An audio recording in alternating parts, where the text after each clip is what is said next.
quase da teologia da prosperidade, da bênção, né?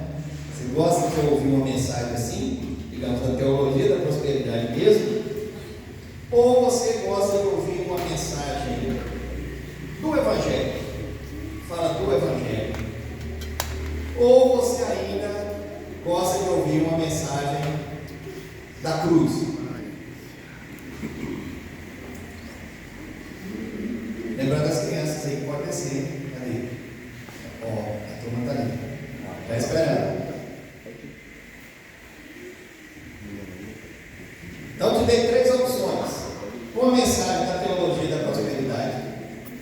É bênção pura, só bênção mesmo, né? Só fala de bênção. Ou uma mensagem do Evangelho, ou a mensagem da cruz. A gente quer pela cruz. O bom é a gente ter essa prosperidade. Mas fala a verdade. Vamos pensar aqui. Vamos responder essa enquete aqui. A primeira mensagem da teologia da prosperidade. Quem é que gosta dessa aí? Não é eu que gosto, não, gente. Eu estou falando assim. É só pastor. Eu acho corajoso aqui comigo. A mensagem do Evangelho. Então você prefere a mensagem do Evangelho? Quem? Eu vi agora.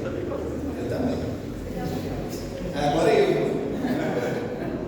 E da cruz? A mensagem da cruz. Quem que prefere a mensagem da cruz? Então tá bom. O pastor Gilson, nenhuma?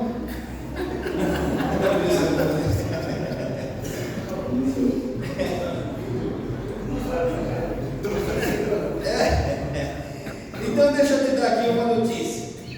Que se você gosta da mensagem do Evangelho, é a mesma mensagem da cruz. É igual, não tem diferença. A mensagem da cruz é a mensagem do Evangelho. A mensagem do Evangelho é a mensagem da cruz, né? Então eu estou livre para falar aqui, porque tanto um como o outro. Hoje nós vamos pensar aqui sobre os efeitos da cruz de Cristo. Tá bom? Então abre sua Bíblia em Gálatas, capítulo número 6, versículo 14. Gálatas 6, versículo 14. Só o versículo 14. Os efeitos da cruz de Cristo. E o apóstolo Paulo, aqui em Gálatas, no versículo 14, ele começa aqui, ele vai nos dizer assim: mas longe está de mim gloriar-me, senão na cruz de nosso Senhor Jesus Cristo, pela qual o mundo está crucificado para mim e eu para o mundo. Glorio-me só na cruz de Cristo, pela qual o mundo está crucificado para mim e eu para o mundo. Senhor, pedimos que o Senhor fale no nosso coração.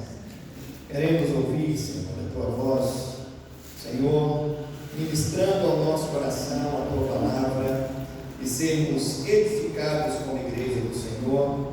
Saímos daqui, ó Deus, com o aprendizado daquilo que a Tua palavra nos ensina, para podermos colocar em prática no nosso dia a dia, na nossa vida, de maneira, ó Deus, que possamos ser transformados pela Tua palavra, em nome do Senhor Jesus. Amém. Amém. Então, quando o apóstolo Paulo fala sobre isso aqui, tem muita coisa que a gente poderia falar a respeito da cruz de Cristo. Tem muita coisa. Mas estudando esse texto aqui, a gente pensa em pelo menos esses efeitos que a cruz traz sobre a nossa vida. Por quê? A cruz revela a nossa verdadeira identidade. Esse é um dos efeitos. Se você se depara com a cruz, a sua verdadeira identidade é revelada diante da cruz. Segundo, a cruz nos aproxima de Deus, ao mesmo tempo que nos causa uma repulsa contra as coisas do mundo. Quando nós nos achegamos à cruz, é isso que vai acontecer conosco. nós vamos nos aproximar mais de Deus, e quanto mais nós nos aproximamos de Deus, mais essa repulsa aí contra os prazeres do mundo vai entrando no nosso coração. Agora, a cruz também nos leva a conhecer o grande amor de Deus e o perdão de Deus sobre a nossa vida.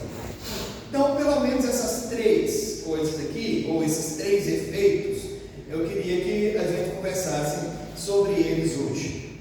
Agora, observe aí no texto como que Paulo está dizendo: eu não me glorio em nada, senão na cruz do nosso Senhor Jesus Cristo. O que significa esse gloriar-se na cruz aqui?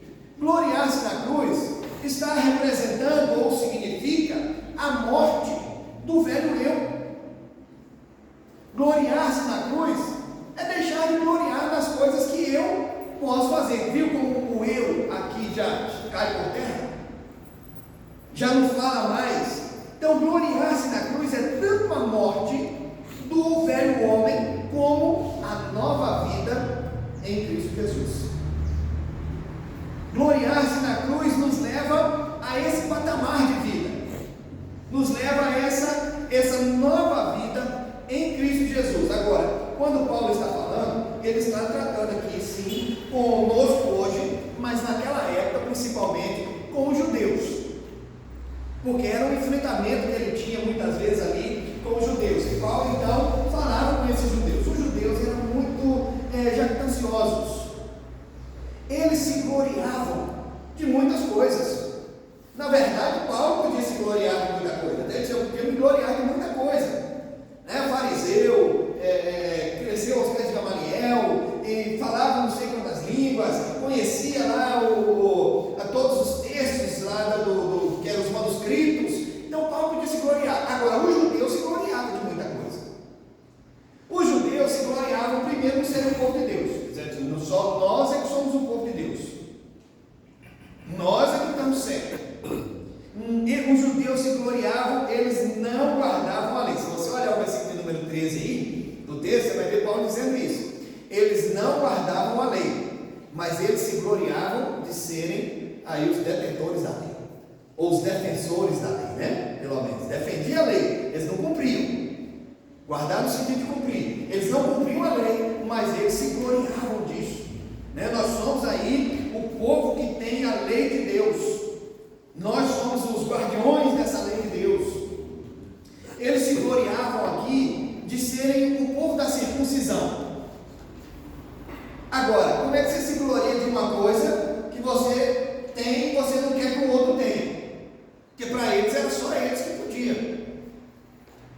Só que aí, depois de um certo tempo, eles começam então a exigir que os cristãos, aqueles novos convertidos na fé, que ouviram o Evangelho, que se converteram, aí agora então eles vêm e dizem assim: não, para vocês serem de fato povo de Deus, agora vocês têm que circuncidar. Primeiro era só eles, aí agora depois, agora todo mundo tem que circuncidar para ser povo de Deus. Então, além de se gloriar nas coisas que eles faziam, na lei que eles diziam ter e nas tradições que eles tinham, eles queriam impor essa tradição sobre os novos convertidos, sobre aqueles que vinham aí, os gentios que vinham da fé mesmo, que ouviram o Evangelho, que creram no Evangelho. Então o apóstolo Paulo se opunha a esses judeus aqui, e pregando e dizendo: olha, não tem nada disso, tem nada de circuncisão, não. Nós somos salvos pela graça de Deus, mediante a fé em Jesus Cristo. Era essa a pregação de Paulo. E quando Paulo prega aqui dizendo: nós somos salvos pela graça de Deus, mediante a fé em Jesus Cristo, aí quando a gente fala fé em Jesus Cristo, aponta para onde? Para a cruz. E aí então o apóstolo Paulo vai dizer: eu não me glorio em nada. Tudo isso aí que vocês têm, tudo isso aí que vocês estão falando, eu já passei por isso aí tudo. Em um outro texto ele diz que considerou tudo como perda. Tudo é perda. Não quero saber de nada disso mais. Porque para mim, se você juntasse aleatoriamente as palavras de Paulo, dá um livro, né? fala, tudo isso aí é porque tinha tudo isso aí, não quero saber de mais nada disso, deixei tudo para lá. Por amor a Cristo. Porque para mim, o viver é Cristo, morrer. Eu estou juntando os textos, eu pego no lado, juntando, fazendo um texto só. Você vê como que vai dar uma teologia assim, maciça, né, que o apóstolo Paulo fala. Então ele vai dizendo isso aqui, ele vai mostrando até ele chegar a esse ponto de dizer, olha, não existe salvação pela lei, pelas obras da lei. A salvação é pela graça de Deus, mediante a fé em Jesus Cristo, e ele diz, e esse crucificado. Obras da lei não vai salvar ninguém. E aí então Paulo faz esse contraste aqui, quando ele diz assim, eu me glorio só na cruz de Cristo, não me glorio em nenhuma outra coisa, a não ser na cruz de Cristo. Ele está fazendo esse contraste entre ele mesmo e os falsos mestres, que se gloriavam na carne. Porque se gloriar na lei, é se gloriar na carne. Se gloriar naquilo que eu tenho, é se gloriar na carne. Se gloriar naquilo que eu posso fazer, é se gloriar na carne. Então Paulo faz esse contraste aqui, entre esses falsos mestres, que estavam ali para atrapalhar o povo, e ele mesmo, como servo de Deus, um apóstolo, nascido fora do templo, mas um apóstolo do Senhor Jesus. E aí então Paulo traz isso aqui. A cruz, irmão, se tornou a base principal da mensagem do apóstolo Paulo. A cruz se tornou a base principal. Outro dia eu estava estudando sobre a vida do apóstolo Paulo e pensando assim, meu Deus, como que esse homem aguentou tanto sofrimento, tanta perseguição? Como que esse homem aguentou ser apedrejado e ele quase morrer? Foi dado como morto, acabou. Como que ele aguentou tudo isso? Está aqui a resposta hoje. A resposta é que a base da vida de Paulo, a base da pregação de Paulo, era a mensagem da cruz. E quando a gente fala da mensagem da cruz, lógico, a gente vai se reportar rapidamente a todo o sofrimento que Jesus passou. Então Paulo diz assim, se o meu Senhor passou por tudo isso, eu vou reclamar de alguma coisa? Eu vou reclamar de alguma coisa da minha vida? Uma vez que o meu Senhor passou por tudo isso, é por isso que Paulo aguentava tudo e com alegria no coração. É por isso que Paulo apanhava, mas ele continuava pregando. É por isso que Paulo, muitas vezes ele era perseguido, mas ele continuava firme na fé. Não queria ir aqui não, ele ia para outro lugar, não tem problema, vou pregar em outro lugar. Aí chegava na área perseguida, ele ia para outro, e para a vida de Paulo foi assim. Quantas viagens missionárias Paulo fez? Era só correr com ele de um lugar, ia para outro pregar o evangelho. Ele não corria com medo não, para se esconder não, ele corria e ia para a praça pregar o evangelho. Não importa se ele seria perseguido, não importa se ele iria apanhar. Irmãos, a base da cruz era tão importante na vida do apóstolo Paulo, que quando ele passa ali, os irmãos se reúnem com ele e falam assim, Paulo, não vai lá para Jerusalém não, porque eles vão querer te matar lá. Aí vem o profeta Ágabo e diz assim, pega o cinto e amarra Paulo e fala assim, o dono desse cinto aqui, ele vai morrer. Resumindo a história. Aí os irmãos chegam, Paulo, não vai não, Paulo. Vai não, fica aqui com a gente. Paulo diz, não, eu tenho meu destino aí, tá? Não importa se eu vou morrer. Problema. Tem que ir lá. E aí ele vai, é preso. E aí a trajetória dele vai até o final. Bom, mas aqui Paulo nos dá uma grande lição. Por quê? Porque a base para ele se torna, a base fundamental para ele se torna essa mensagem da cruz. Ele conhecia o propósito da cruz. Ele conhecia o propósito da cruz. No domingo passado a gente estava falando lá na igreja, no texto de Romanos, capítulo 5. É interessante como algumas pessoas hoje falam da questão do Gênesis, né? Os 3 capítulos de Gênesis, a história da criação do mundo, a criação de Adão e Eva e tal, aquela coisa toda, e eles falam assim, isso aí é um mito, isso aí não é literal. E pasmem vocês, tem gente dentro das igrejas pensando isso. Não, essa história de Adão aqui, isso é um mito, isso foi contado para a gente entender uma história, mas isso aqui não é verdadeiro, não é literal, isso é um mito, é uma história apenas. Aí você fica imaginando, Jesus veio e morreu pelos nossos pecados. Onde é que a gente começou com o pecado? Nós recebemos o pecado, o quê? O pecado original, que começou lá com Adão e Eva lá. Quem pegou primeiro, o homem ou a mulher? Você pode não me dar Vamos continuar com a mensagem da cruz, está melhor. Então veja bem, mas o nosso pecado começou desde lá, de Adão e Eva, desde o princípio. Entendeu?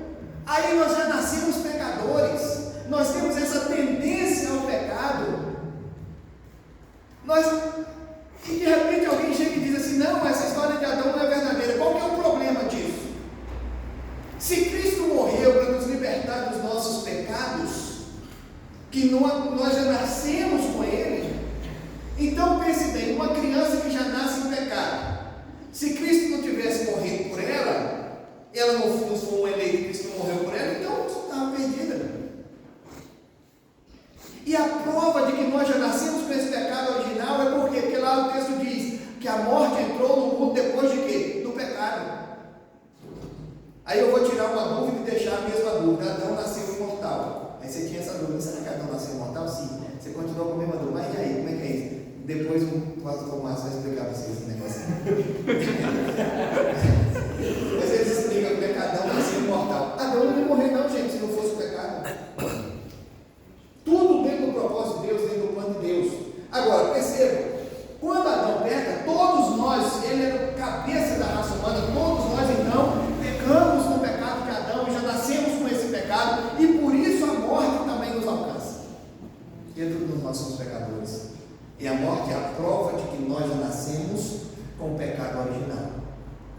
Então veja bem, agora Cristo vem e morre. O propósito da cruz é esse. Cristo morreu para libertar os eleitos da condenação eterna. Se Jesus não tivesse vindo e não tivesse morrido, então nós continuaríamos condenados, porque desde o nosso nascimento, o salmista diz: eu nasci na iniquidade, em pecado me concebeu a minha mãe. Nós estaríamos condenados, porque nós não podemos pagar o preço dos nossos pecados. Então o propósito da cruz, Paulo entendia que o propósito da cruz: libertar os eleitos da condenação eterna. O que mais que Paulo entendia? Que ele conhecia esses efeitos da cruz. Conhecia. Então vamos pensar em pelo menos 3 deles aqui. Tem mais, vamos pensar em 3. Primeiro, a cruz nos mostra quem nós realmente somos. Irmãos, quando nós olhamos para a cruz, quando nós fitamos o nosso pensamento, o nosso olhar na cruz e colocamos ali o nosso pensamento na cruz, nós descobrimos a nossa verdadeira identidade. Sabe quem nos mostra aí de uma outra forma a nossa verdadeira identidade? O profeta Isaías. Abre sua Bíblia, capítulo 64. Isaías 64, nós vamos ler juntos esse texto. Isaías 64, versículo de número 6. Quem nós somos?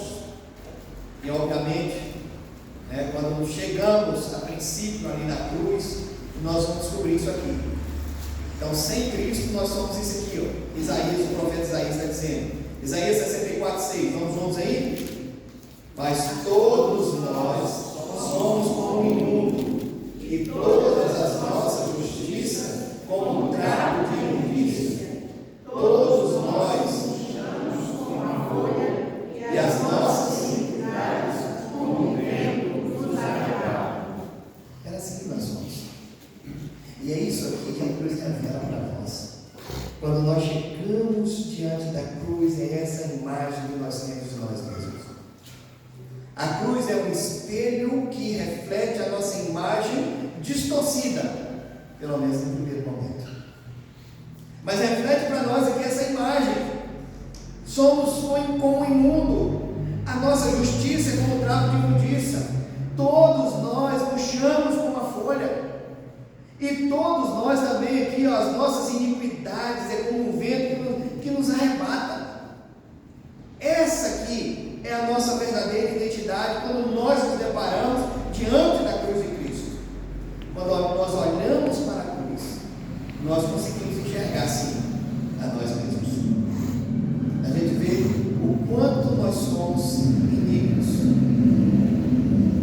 quanto a nossa iniquidade, o nosso pecado nos deforma. Irmão, se você pensar no que era a crucificação, você vai entender um pouquinho melhor isso aí. A crucificação era o pior dos castigos, era a pior sentença de morte que existia. A crucificação, ela era realizada com os piores, aqueles mais terríveis, marginais.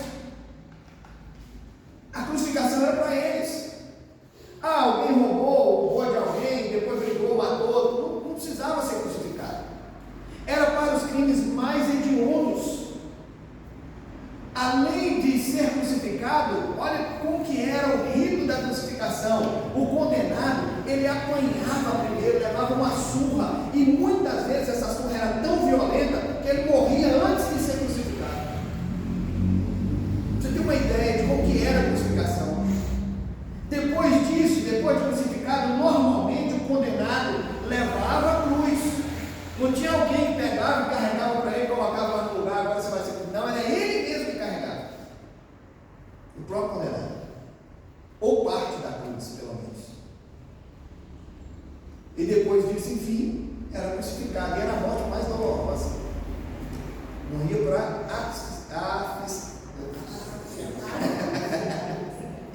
morria com falta de. Você vê, a gente vai tentar essa trava-língua, né? A asfixia. É isso aí. A morte era assim. E sabe o que eles faziam quando o cara demorava de morrer? Eles iam lá, quebravam a perna, o peso do corpo descia, o mão pressionava, aí o cara morria mais rápido. Mas às vezes, horas pendurado na cruz. Então, era a morte mais horrenda da época, aplicada aos criminosos mais bárbaros, os crimes mais bárbaros. Então, quando a gente pensa assim, alguém foi na cruz no meu lugar, eu sou esse criminoso, porque o que eu merecia na cruz. Então, eu sou esse criminoso aqui mais horrível que existe, porque se não fosse Jesus, quem tinha que estar crucificado era eu. É por isso que o profeta Isaías diz: a nossa iniquidade é como um trapo de imundícia. É horrível. A nossa imagem refletida nesse primeiro momento de encontro com a cruz de Cristo é totalmente horrível. Horrível. Agora presta atenção. Isaías diz assim, Isaías 53, 5. Por quem foi que Jesus morreu? Por que Jesus subiu na cruz do Calvário? Isaías 53, 5 diz assim: mas ele foi traspassado, não pelas iniquidades dele, mas pelas nossas transgressões. Não foi ele que cometeu a transgressão, quem cometeu foi nós. Não era ele que era o criminoso bárbaro, éramos nós. Então ele foi traspassado pelas nossas transgressões e pelas nossas iniquidades. O castigo que nos traz a paz estava sobre ele, e pelas suas pisaduras nós somos sarados. Eu deveria ser crucificado, era eu que deveria morrer. Mas Jesus então se entregou na cruz por mim, por você, por nós, para nos purificar de todo pecado. Então, quando nós olhamos aqui para o capítulo 53, todo, depois você pode dar uma lida nele, todo o capítulo 53 de Isaías, nós podemos entender isso aqui que Paulo está dizendo. Eu me glorio na cruz, porque eu não tenho nada, eu sou esse criminoso horrível. Então eu não posso gloriar em nada do que eu tenho, do que eu faço, do que eu posso. Muito pelo contrário, eu tenho que me gloriar de fato na cruz, porque lá, quando eu cheguei lá, eu vi o reflexo de quem eu sou, o reflexo da minha imperfeição. E a cruz então nos revela aqui essa nossa enfermidade física e espiritual. Física e espiritual. Isaías 53, no capítulo 4, também diz assim: certamente ele tomou sobre si as nossas enfermidades e as nossas dores levou sobre si. Então, irmãos, o que nós precisamos? Eu brinquei assim, né? Você gosta do evangelho da prosperidade? Eu gosto. Então Paulo falou assim, não é bom. Quem é que não quer ser próspero? Não esse evangelho aí da prosperidade que o povo fala aí não. Quando esse evangelho da prosperidade que João fala na palavra. Ele diz assim, olha irmãos, eu estou orando pela sua saúde e pela sua prosperidade. Você pode orar pela prosperidade dos irmãos. Pensa que seja uma prosperidade de Deus. Então essa prosperidade é boa. Quero ser próspero na minha vida, principalmente na minha vida espiritual, na minha vida piedosa. Principalmente. Né? Então a cruz vai nos mostrar isso aí. Nós precisamos voltar para esse evangelho da cruz. Eu falei, você gosta da mensagem do evangelho? Ou você gosta da mensagem da cruz? Agora que a gente já unificou, né? A mensagem do evangelho da cruz é uma coisa só. Nós precisamos voltar a essa mensagem. Nós precisamos voltar a esse evangelho. Por quê? Porque nela nós vamos descobrir de fato quem nós somos sem Cristo. Quem nós somos sem esse Senhor que se entregou por nós na cruz do Calvário. O evangelho da cruz quebra a nossa prepotência. O evangelho da cruz nos mostra que a nossa arrogância revela esse ser humano falho, fraco que nós somos. E nós precisamos disso. Nós precisamos deixar toda a arrogância, nós precisamos deixar tudo isso que é exaltação própria e buscar essa direção aí de Deus sobre a nossa vida. Então por isso que Paulo está dizendo que eu não posso me gloriar em nada de mim mesmo, mas eu posso me gloriar na cruz. Eu posso me gloriar na cruz de Cristo. Mas ainda em segundo lugar, porque a cruz vai nos proporcionar que além de nos mostrar essa visão primária aí de quem nós somos, a cruz vai nos proporcionar também algo muito maior, que é o quê? A cruz nos proporciona conhecer o amor e o perdão de Deus. Então o primeiro efeito da cruz é eu me deparar com quem eu sou. Segundo efeito da cruz é que eu vou conhecer aqui esse amor e o perdão de Deus. Então, a cruz nós podemos dizer assim, que é a mais eloquente expressão do amor de Deus. Às vezes Deus enviou o Filho dele para vir no mundo e salvar todo mundo, beleza. Mas não é só isso. Deus enviou o seu único Filho, olha como já se tornou, para vir ao mundo morrer no lugar de muitos pecadores. Morrer no lugar de muitos. Sofrer no lugar de muitos. Ele não simplesmente veio e salvou a muitos, não. Ele veio e ele sofreu e ele morreu por muitos. É diferente. Então, a gente pode dizer assim, a cruz é a expressão do amor de Deus. Não, a cruz é a mais eloquente expressão do amor de Deus. Na cruz não se demonstrou o amor de Deus, na cruz se demonstrou o grande amor de Deus.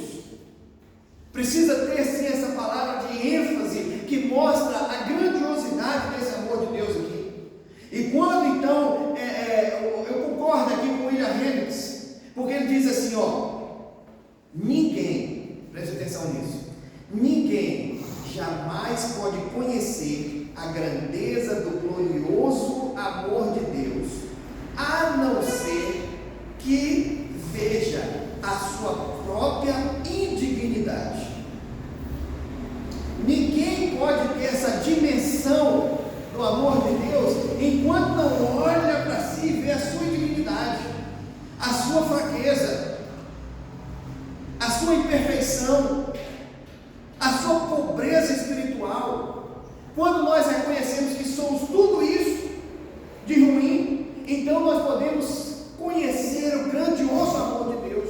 A gente pode ter uma dimensão desse amor de Deus sobre a nossa vida.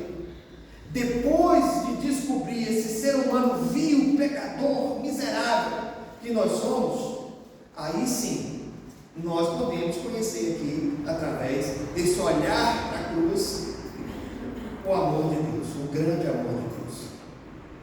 Essa imagem horrível que nós tivemos, por isso que eu estou falando sempre assim, um primeiro momento horrível que nós nos deparamos nesse primeiro momento, que chegamos diante da cruz, ela é transformada por esse amor de Deus.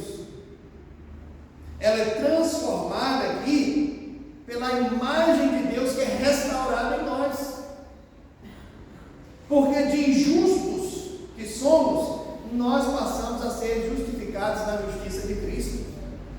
A justiça de Cristo é imputada a nós. Os nossos pecados são lavados, são perdoados. Eu não estou falando que nós deixamos de ser pecadores, mas o sacrifício de Jesus é suficiente, e vamos colocar assim, é poderoso para perdoar os meus pecados, passados, presentes e futuros. Vamos falar assim, dessa maneira, só para você entender. O sacrifício de Jesus não perdoou os meus pecados que eu cometi no ano passado, só perdoou esses. Mas o sacrifício de Jesus perdoa meus pecados que eu cometo hoje. E o sacrifício de Jesus é suficiente para perdoar os pecados que eu posso cometer amanhã. É suficiente. Então, quando nós nos deparamos aqui, por isso que tem que ser o grande amor de Deus, e não apenas o amor de Deus, que é o grande amor de Deus. Deus sabe que nós somos falhos, Deus sabe que nós somos imperfeitos, Deus sabe que nem sempre a gente resiste às tentações, nós erramos, nós pecamos. Então, esse grande amor de Deus se estende sobre a nossa vida, e por meio da vida, da morte e da ressurreição de Jesus, Deus está nos revelando aqui esse grande amor. Por isso que a gente fala da ceia. A ceia representa isso para nós, esse sacrifício de Jesus que Ele nos alcançou com tão grande amor. Tão grande amor. Quem sabe? Porque Deus amou. Cadê? Porque Deus amou o mundo.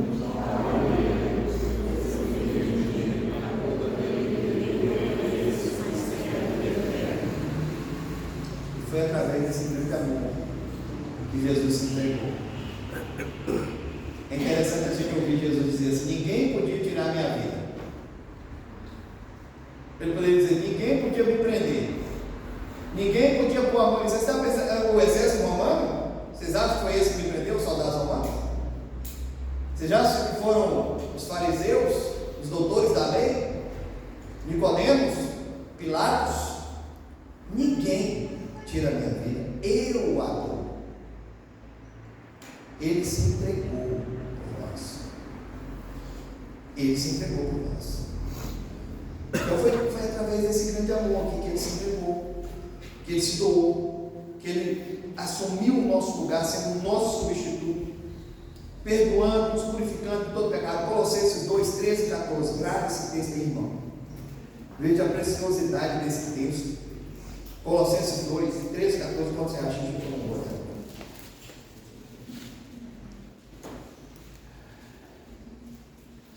Veja como que é precioso esse texto na nossa vida. Vamos tentar ler juntos aí de novo? Começando aí no versículo 13. E a vós outros que estáveis mortos pelas vossas transgressões e pela incircuncisão da vossa carne, vos deu vida juntamente com Ele, perdoando todos os nossos delitos, tendo cancelado o escrito de dívida que era contra nós e que constava de ordenanças, o qual nos era prejudicial, removeu inteiramente, encravando-o na cruz. Que precioso esse texto para a nossa vida. Quando o diabo vem te acusar de alguma coisa, fala para ele assim, ou melhor, não conversa com o diabo, não. Mas vai ler a Bíblia, Satanás. Vai ler Colossenses 2, 13 e 14. Da conversa com o diabo. Mas como que a gente precisava ter essa palavra gravada no nosso coração, na nossa mente, em todo o tempo? Ele cancelou todo escrito de dívida, que constava de ordenanças de rituais, de tradições, tudo aquilo que os fariseus queriam impor, os judeus queriam impor sobre os novos convertidos. Paulo aqui no Colossenses está dizendo: olha, não tem nada disso, não tem nada desse negócio, tem que circuncidar, tem que cumprir a lei de Moisés. Não, você tem que fazer aquilo que Jesus manda, tem que fazer aquilo que está escrito na palavra. Não consta de ordenanças mais a nossa libertação, não, consta do sacrifício de Cristo, a ressurreição de Cristo dentro dos mortos. Irmãos, ele venceu a morte.